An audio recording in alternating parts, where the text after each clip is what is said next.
Good morning, everybody. Welcome to the Next Gen Ultimate Sales Kickoff Conference. I'm going to talk this morning about deconstructing a fully insured health plan and what the BUCA black box is.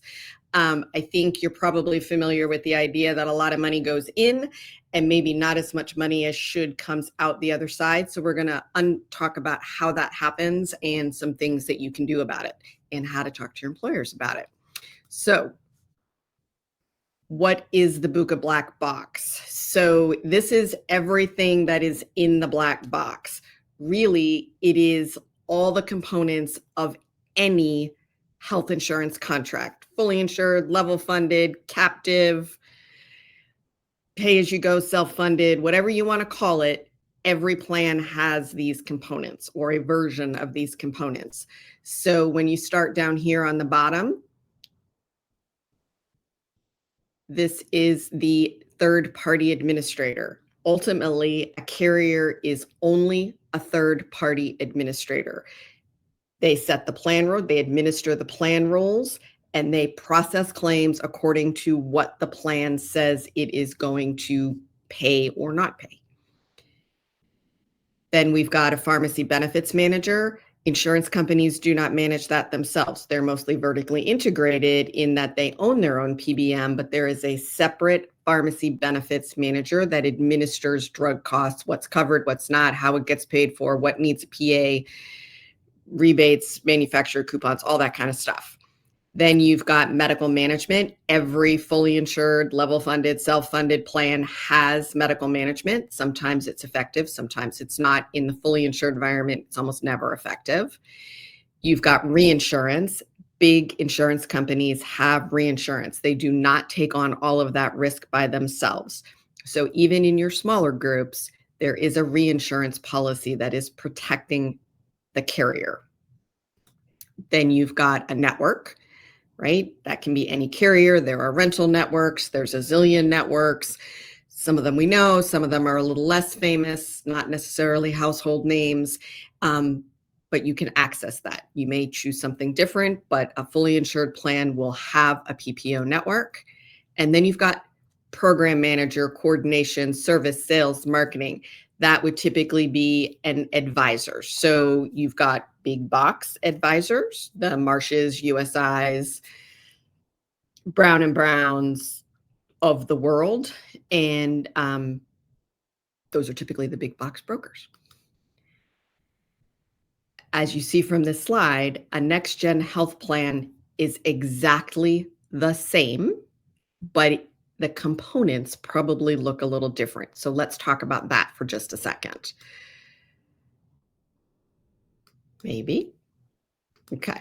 So when you unbundle a plan, and a next gen healthcare plan is an unbundled health plan, basically you are replacing each of these components with an entity that acts in the interest of the employer and the employees.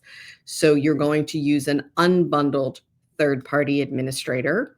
You're going to use a transparent and pass-through pharmacy benefits manager rather than one of the big three.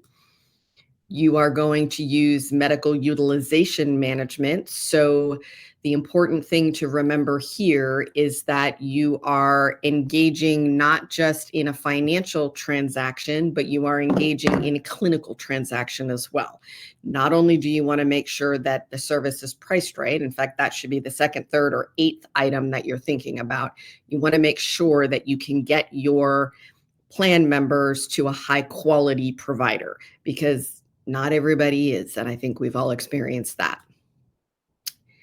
Next gen stop loss, you want to work with a stop loss vendor that is transparent and knows how to underwrite for the solutions that you're putting in. There should be stop loss decrements for proper medical utilization, for transparent PBM, for an independent third-party administrator, as well as some other things we're going to talk about. Next, you've got a provider repricing mechanism. That may be a PPO, or it may not be a PPO, or it may be a combination of a PPO and some other services. So typically in an unbundled health plan, you might start with a PPO. You may or may not move into reference-based pricing, and you definitely should be considering direct contracting. Direct contracting, I feel, is the best of both worlds.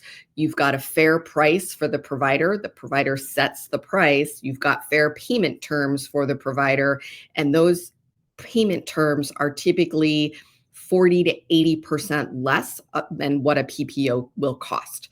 So if you've got questions, we'll talk about that in the Q&A.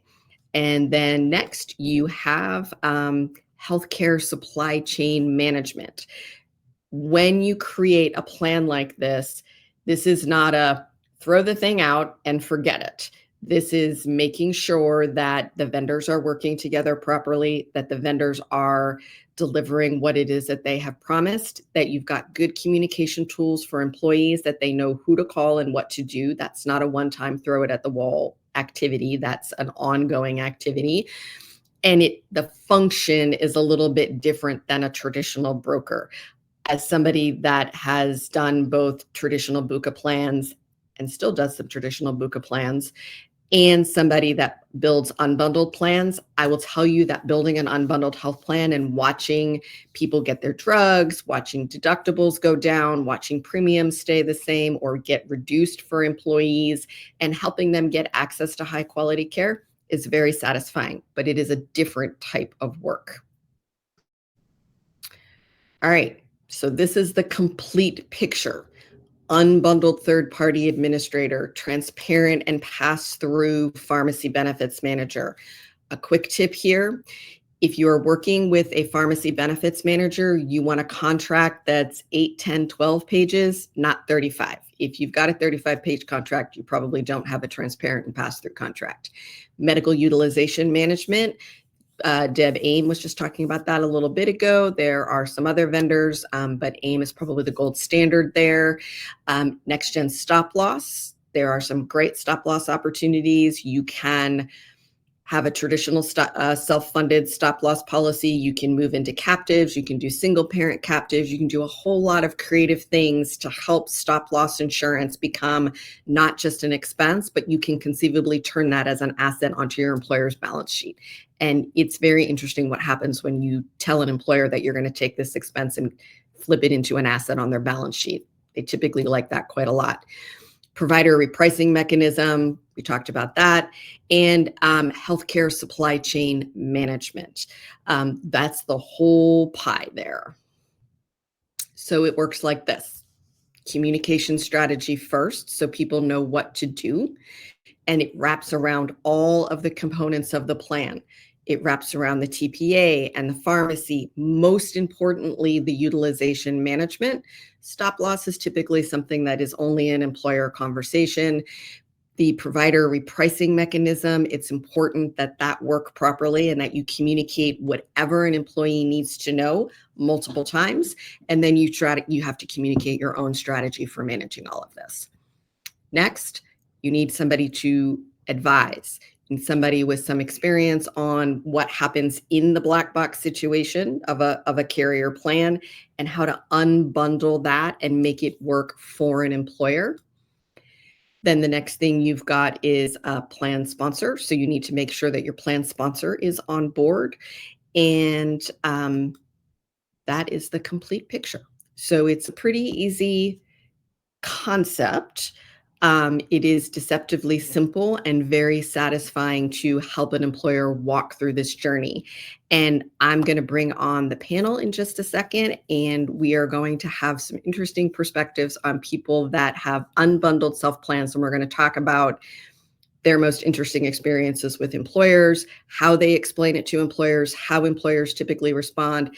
And we're very fortunate that we have Terry Shook with us today, and we might get a nugget or two about what happens internally at a carrier in a renewal situation. And I think that is always surprising to people. So we've got Terry Shook from Premium Risk Strategies, Paul Flowers from Superior Insurance, and Rachel McLaughlin from Evergreen. Welcome, everybody. Hello. Thanks. Did I do it right with my explanation? Spot on. Great job. Okay, so Terry, I want to start with you, and I want to talk about, do employers ever understand what's happening with their fully insured plan? And can you talk a little bit, as much as you're comfortable, about internal renewal conversations at a carrier? Sure. The first part of that question is, do they ever understand the inner workings? And in my experience, both as 20 years as a BUCA executive and as my experience as an advisor, I would tell you they don't. Um, a big part of that is probably the broker they're working with, who works primarily with BUCA. They don't understand it either because they don't have to. They're not paid to understand that. Their focus is on new and renewal sales without understanding how the program works. A little bit about the inner workings, particularly at renewal. Um, if you're a BUCA broker, you probably know this. You may not know all of the inner workings, but most BUCA plans allow some level of executive leadership within their organization to actually impact rates by manipulating them. Um, during my time, it was a common practice uh, to allow someone outside of underwriting and actuary to have an impact on the rates that are different than what the risk actually calls for. That's a really fancy way of saying that a lot of times I reduced rates on certain groups and took that reduction and added it on to other groups. And that is a common practice that happens all the time. Can you talk a little bit about why that happens? Um, wow. Okay. The basic premise is it's called marketing intervention, and it allows the executive who is face to face with the marketplace to be able to attract and retain business for reasons other than actual risk of the business. So it's a marketing ploy. But I'll also tell you that in my experience, the majority of that action was taken because of politics and favoritism to certain brokers. If you're listening to us today and you're not one of the big box brokers, I will tell you that in my experience that it was commonplace to discriminate against you for their benefit. So, Hey, Rachel, Mm-hmm. how do you respond when that happens to you? Because I know it has. I don't know. I have like a million things going on through my mind right now, Terry. You like open up a black box that you may not be able to like stuff back inside of it. Uh-huh.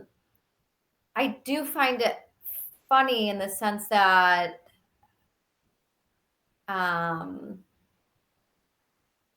have definitely sold against brokers before, especially from larger national agencies who advocate that they can have a better renewal for their clients than I have. And I'm like, that's bullshit. Like, there's no way that's possible. And yeah. Well, I'll tell you that. My bullshit. Yeah, I'll tell you that if I were in that position with you, I would absolutely deny that I played favoritisms with the big box brokers, and then I would not tell you the real truth is I did.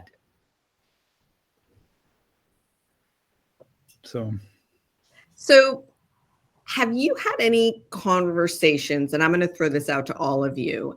I've been having more and more conversations with people who are like, I just don't understand. We're a healthy group. And they typically are not terribly ill, or they don't have necessarily big claims, and they feel that they're being penalized. Is that when you open the door to the conversation about unbundling their health plans? Well, I'll hop in on that one. The basic understanding is when you talk about the risk pool, And so you have the dirty pool and the clean pool sort of thing. I've watched employers literally not necessarily go to tears, but get very, very upset when they see a 15-20% renewal. And like you said, with a relatively healthy population, they don't know why. So I just share with them a story, and not to put any of those national brokerages out there, but I did come from one of those, on how we sat in a room with one of the BUCA carriers, and they literally negotiated which company would get what type of renewal, and it had zero, big fat zero, to do with the health of the group. It was literally whether or not the broker liked the company. I had one broker say, "Man, this particular HR staff, their C-suite, they're a pill. They can take a few more points." They did really well from a sales standpoint. They actually had a banner year.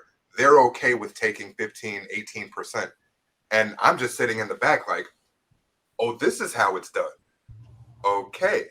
So when I share that story and the truth ultimately begins to come out, it then, like you said, opens up the door to how you can actually begin to deconstruct, excuse me, how you can actually begin to deconstruct a plan that's for their benefit, not for the broker or the BUCA's, their benefit, right? So there's a few pieces at play. And Allison, on that last slide that you were going through, you saw right in the middle was the patient. Mm-hmm. That's where, from a next gen perspective, that's where the focus should always be. And I think that, and again, coming from that big national brokerage, we lose sight of that. And I won't say, I'll put myself in it because I was in it. We lose sight of the patient, but instead take the instruction from up above to sell a particular type of plan. And I'm sure as we continue our discussion, a little bit more will come out. So I'll pause on that one and turn it back over to you. So Paul, I want to give you a good example of a real life example of that goes along with what you talked about. And I love talking about this, but I once gave a regional beer distributor a 30% rate decrease because I liked their beer. I love it. And let's be honest about it. And of course, the important part about that is, in understanding, is that I have the authority to do that.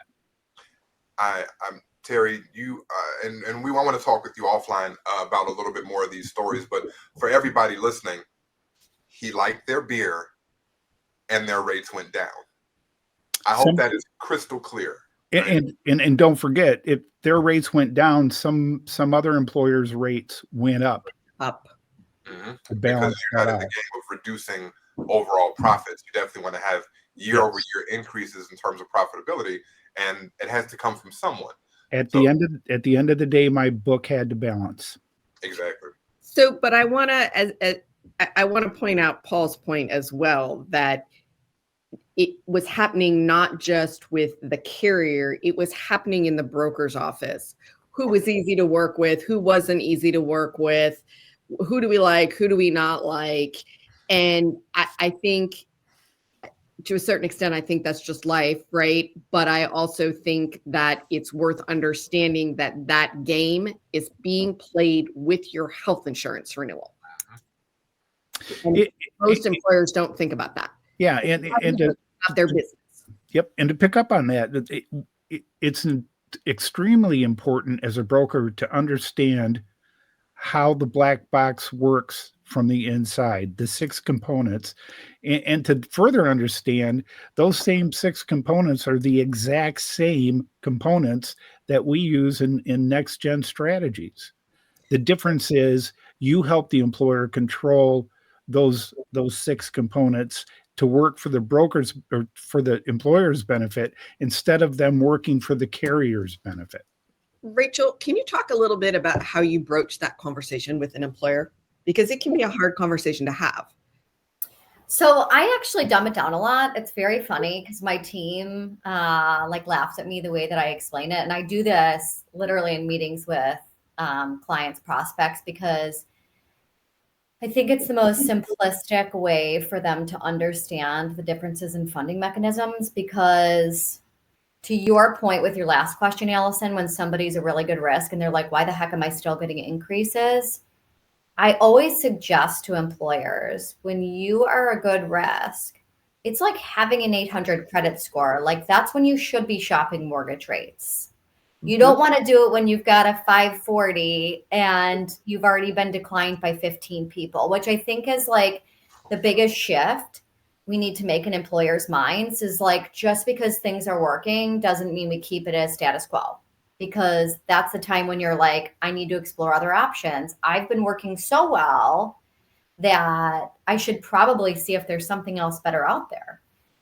So the way that I explain it to employers, and I'll try and do this in the quickest way possible, is basically doing an analogy where, and sometimes I'll actually pull out money onto a table, which is kind of funny, but I'll get 4 quarters and I'll be like, this is your fully insured premium. For these 4 quarters, a carrier basically will take your, claims costs, admin costs, their profit, and they'll tell you how much healthcare they think you're going to consume. They're a casino. The house is always going to win. So when you take those 4 quarters, you are giving them to the carrier. That's the premium that you're paying. You have no anticipation of getting any of that money back. But it's 4 quarters. It's predictable. You won't have any harm, any foul if you have worse than expected claims. But that's fully insured. With level funded, you take the same 4 quarters and the carrier keeps, let's say, 3 of them. Because most of the time, with level funded, it's like 60% for fixed costs. Right. So we'll say 3 just for safekeeping. One of those quarters is actually your claims cost. Now, instead of fully insured, where you have no idea where your healthcare cost drivers are coming from, with level funded, at least you'll get a little bit of a peek underneath the hood to see where your high care cost drivers are coming from, what drugs you're on. You can basically start to see what's going on. And that's really just a way for you to be able to see how healthy of a group you are in a lot of different ways. Similar to fully insured, it's the same though, that if your claims are worse than expected, you have a fixed premium, no harm, no foul. The positive for it is if you have money left over at the end of the table, most of the time you get to share in that savings. So maybe 50% with the carrier back. With captive, I like to tell them maybe it's like 50-50, where, 2 of the quarters are fixed premiums, 2 of them are for claims. Explain it the exact same way. You have a little bit more risk in it, obviously, because you're self-funded, but similar to a fully insured, you have that pooling point, you have that stop loss. And so it's almost like having a specific deductible with a pooling point. And so talk about that. And then self-funded, I'll say 1 quarter versus 3. Obviously, the lower your fixed costs are, the more opportunity you have in order to get more of that money back, right? And so I try and dumb it down as much as possible. And people laugh at me when I pull out quarters, but I'm like, this is the easiest way I can explain to you, because it's the same amount of dollars. It's just split a different way.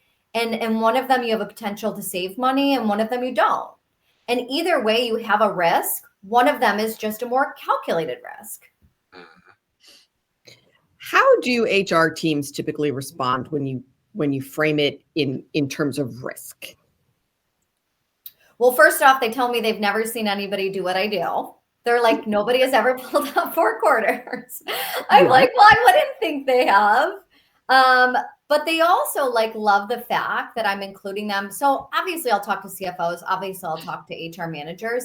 HR managers actually love it when I explain the risk to them, because they're like, nobody has remotely once explained this to me in the way of a risk, and nobody shared that with me. They talk about the fluff of what about your wellness and trying to make your employees feel better and attracting and retaining? But they're like, nobody explains it to me like I'm part of this decision-making team, which I am. And if I understood that it was a risk and I understood that the risk was calculated, I wouldn't be as scared of it. I firmly believe that you cannot do what we do without the support of HR.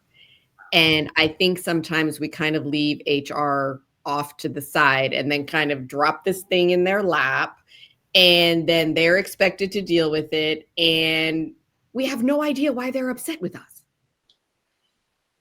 Can you maybe, Paul, can you talk a little bit about how you manage that conversation? because I've never heard of the 4 quarters, and I got to tell you, I'm going to steal it. Just so you know, I think it's excellent. Good. It's a very simple, clear way of helping somebody understand risk. Well, I think Rachel had the phrase down pat, which was dumb it down, and not saying dumb in a disrespectful way. However, when you take into account that there are various learning styles, I'll literally ask a person, how do you best learn new information? And I phrase it as new information because it's going to be something that they normally or previously hadn't had the exposure to. Rachel, you use 4 quarters? I literally bust out the black box. Cool. Right? And then within that black box, we've got the pieces to it. And what I'll do is go through and talk about each piece and then swap out a box. And when I swap out a box, I'll show them their savings, right, with a stack of money. And this way they can actually, from a kinesthetic standpoint, from a visual standpoint, from an auditory standpoint, they'll be able to understand exactly what's going on. So to the point of risk, dumbing it down and being able to attribute, hey, look, you might learn a different way. I know it seems kind of silly and rudimentary, but much like Rachel said, they will remember you. And more importantly, they get it. They get it. And as long as they get it by the time I leave, whether they buy today or not, I've done my job, which we're truly taking this on from a patient-centered standpoint. That what we should be doing is focusing on the education, not the commission, not the payment on the back end. And I think coming from that perspective, it really helps both the HR, C-suite, CEO, CFO, all of them to understand that integrated approach to how we rebuild these plans. Terry, are you like me and we're doing traditional conversations? I think we need to pick up the box and the quarters. That's ingenious. And yes, I'm going to use that too. So, my approach, and I totally agree, this isn't as hard to understand as the BUCAs want you to believe. And the one thing I want to say to our audience, which I'm assuming there's a good number of BUCA brokers in the audience, what we're doing works on any size group. And I'll give you a live example of that. And part of this is the traditional speak of, well, we're too small to be self-funded. My smallest self-funded group is an electrical contractor of 5 employees, 9 total members. He's been on a plan like this for 5 years. He's got a claims refund every year but one. It works. That should be typical. Yeah, exactly. And it works on any size group. Don't be afraid by traditional rumor that this strategy isn't for everyone. The only groups that it may not be good for are the groups who don't want to save money. So I have a wild card question. What is the most interesting, outrageous, head-scratching response you've received when you've asked maybe not a tiny employer, but maybe somebody 100 lives or more, why they're not self-funded? What's that? Yep. So mine was, I was talking to a woman, and it was not a business situation. And finally she asked me what I did. And I said, she was the CFO of a company that had 4,000 employees. And she said, oh, our broker told us we're too small to be self-funded. 4,000 employees, you said? 4,000. Wow. So anybody else have any unusual comments? Responses from employers? How do you, I think it's one thing to help an employer understand what self-funding is, but to get them, hey, I understand what the quarters are, I understand how the box works, but I still don't want to do it. How do you overcome that?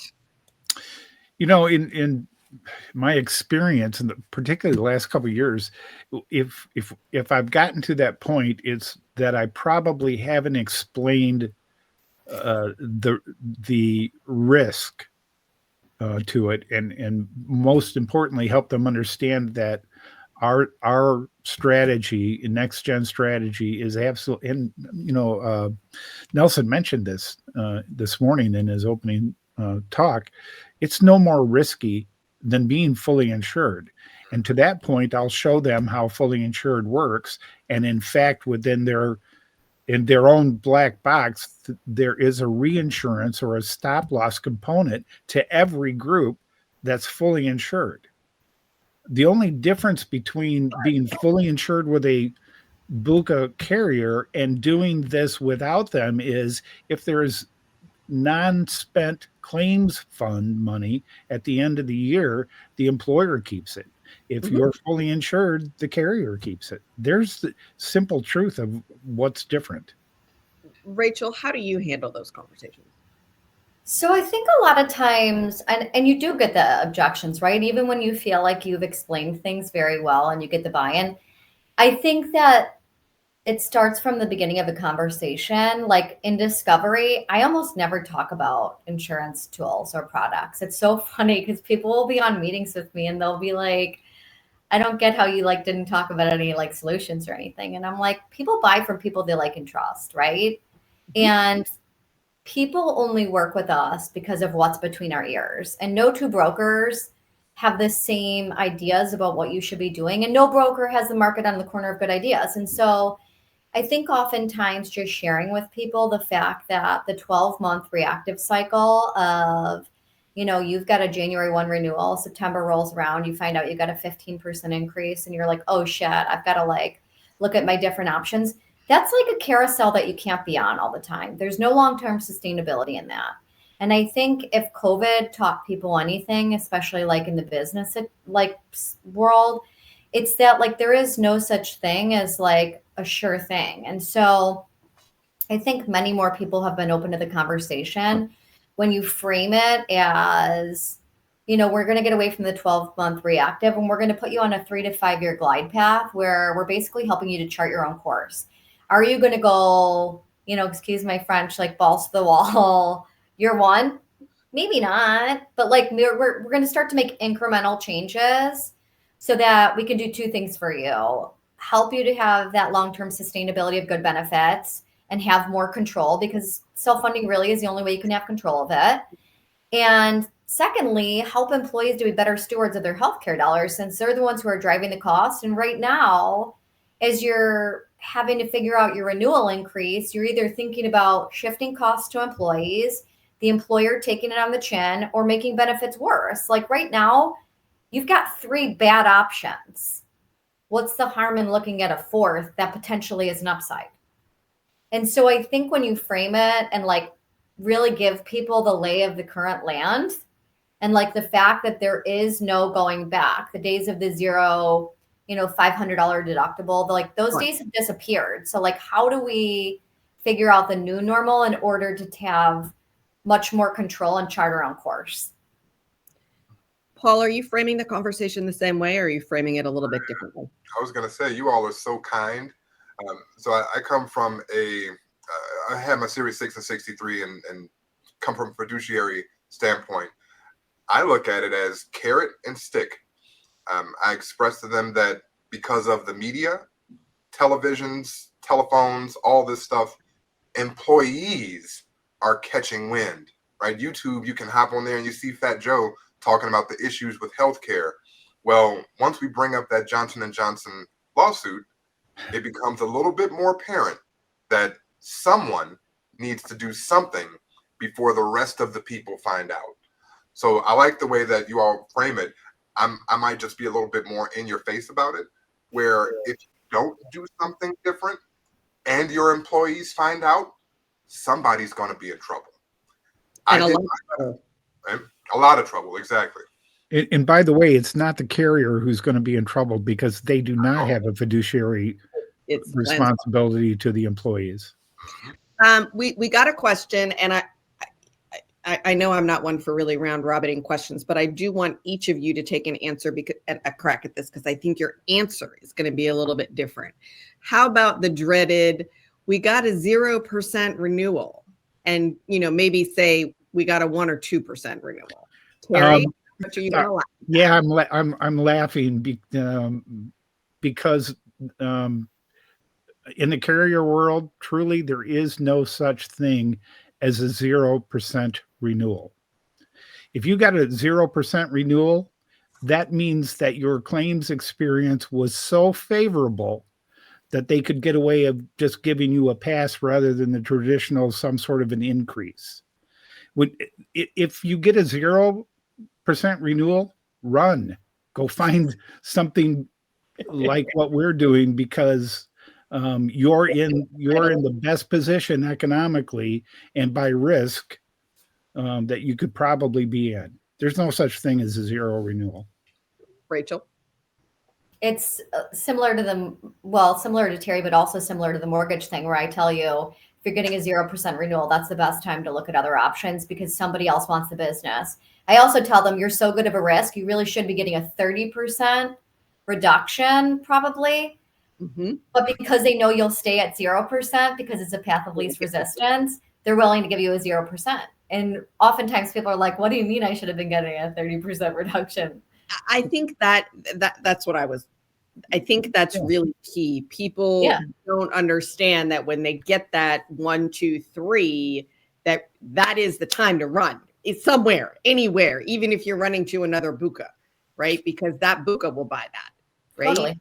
And that may not be the best long-term solution. It might be a good short-term solution, but go get some money back somewhere. Are you having that same conversation, Paul? I apologize ahead of time for the pop culture reference, but what I share with them is winter is coming, right? Winter is coming. So if it's 0 today, 0 tomorrow, you're getting set up for something massive going forward. Again, with educating them on how those risk pools work and also sharing the story about how the negotiations behind the scenes work, I tell them it's only a matter of time before your time is up. And again, it's kind of straightforward to them, but I've seen it before where companies had very low renewals and then boom, out of nowhere, 25%. You're like, but wait, we were doing so well. Well, I told you, winter is coming. Have you ever had the conversation, any of you, where the renewal isn't awful? It's not great, but it's not awful. And it's when you're competing for a piece of business, because you would know this otherwise.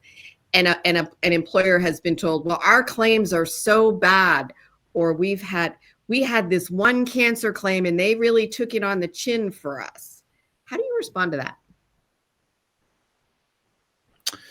First thing is, I'd ask them to show me the data they got from their carrier, because I can guarantee you it's opaque and probably doesn't paint the most factual picture.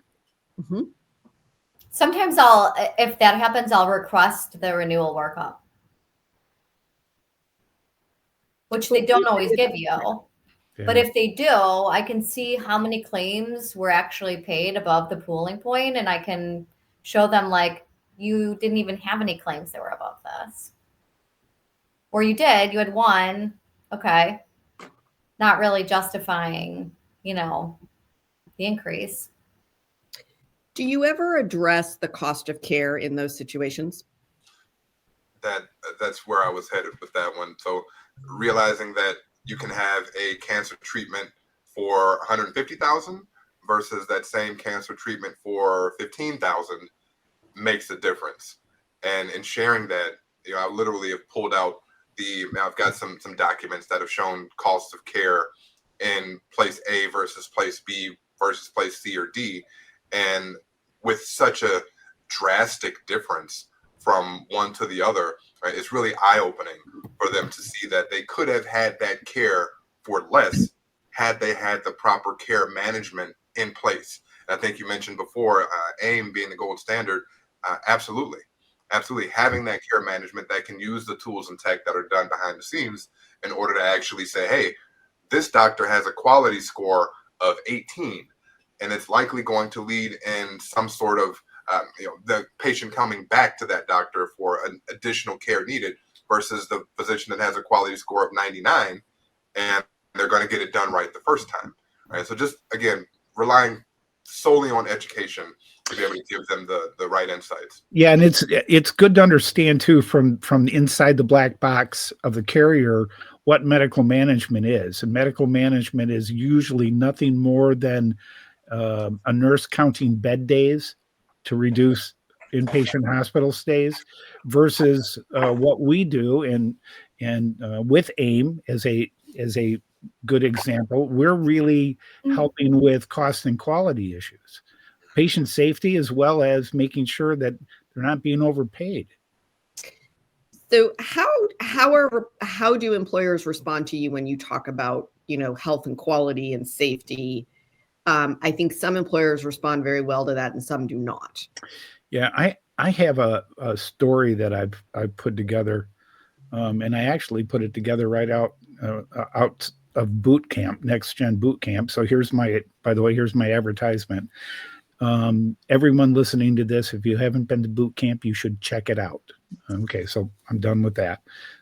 My story talks about a situation where your spouse has a heart attack and going to need heart surgery. And I ask, how do you choose a heart surgeon for your spouse? And of course, the general answer is we look it up on the internet. I kind of then insert the fact that I start a statement and I say, if you think about it, are you aware of that half of the doctors in the United States are below average? Stands to reason if the other half are above average. It's simple math. How do you get to those above average?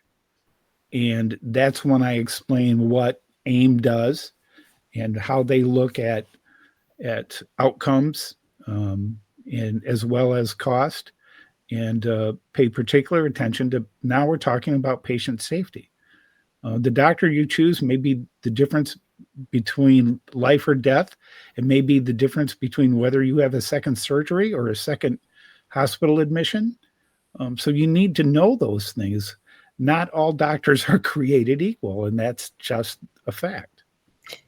So we have just about a minute or two left. Will you each give me your best advice for how to talk to an employer about this subject, right? That you have no idea what's going on in here and you would like to get you over here where you can take more calculated risks, and when to push and when to walk away. Rachel, you want to start that? Sure. Okay, so what was the first part of the question? How you know how to talk to an employer about this risk. Okay, you're going to talk to them about it, but how hard to push and when to know when to walk away, and either walk away from a prospect or just leave somebody in their BUCA environment. I have 3 clients with one particular BUCA and I could vomit, but it's the right thing for them. Yeah. Well, so I think that you're exactly right, Allison. I think that it's listening to people and meeting them where they are. I think it's really easy to push your own agenda and what you think that a group should do. But if they're not ready to go there, chances are you're losing the business following you anyways, because the moment shit hits the fan, everybody's blaming you because they didn't want to go there anyways. Mm-hmm. And so I think it's super important to understand what the culture of a group is. Are they super paternalistic? You're not going to take somebody from fully insured to reference-based pricing, rip off the Band-Aid all the way, and, their employees don't have a high school education, and you're doing no communication to our, pictorial from earlier. You have to know so much about the group before you make recommendations to them. And when you do make recommendations, it has to be like a group effort. I think the walk away is when, here's the only time I really walk away. It's not when somebody doesn't go self-funded and I want them to go self-funded because I think it's what they should do. When I walk away, it's that somebody's philosophical ethos with the way they treat their employees doesn't align to how I would treat my own. Yeah. And I firmly believe that if you just want to have bare bones benefits and you don't care how your employees get caught in the crossfire, I don't care how much commission you make me, I'm not going to bed good at night, and I'm not laying my head down and feeling amazing. And so I think that the only walking away is when I don't really agree with the way that people treat their employees. Yeah, I would agree with that. Paul, Terry, you want to weigh in there? Sure.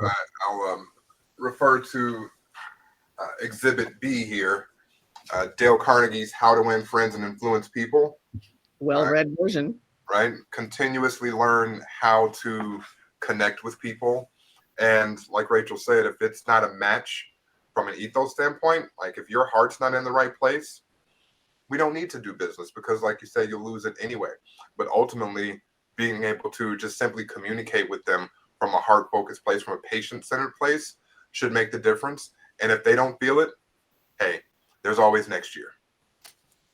Terry? I go back to what Rachel mentioned earlier. And of course, the first thing is the client or the potential client has to know, like, and trust you. So if you haven't established that yet, you should slow down and work on that. If you're currently the broker on the case, and you're the traditional BUCA broker, and you're looking at and trying to move in a next gen direction where you stop being a broker. My definition of a broker is the guy who sits on both sides of the table in a transaction. Mm-hmm. That's a broker. An advisor is one who represents one of the parties and provides expertise to one of the parties because they're interested in that party's best interest. So that's kind of a mindset change to what we do. You become the advisor to your client instead of the employee of the carrier. And that, of course, I'm expanding on what the definition of employee is there. So that, I think that's where you start. And if you do that, don't expect every one of your fully insured groups to fall in love with this concept right away. Sometimes it takes time. Maybe you do nothing more in the first year of attempting a next-gen strategy is keep them with the BUCA, help them monitor what's going on throughout the plan year, and give examples of if they decide next year to change, how that would impact what's going on with their group plan. I think that is excellent advice to get us all started. And I want to thank you all for joining me today. And we'll be, I think you can reach us for questions. We do have a question about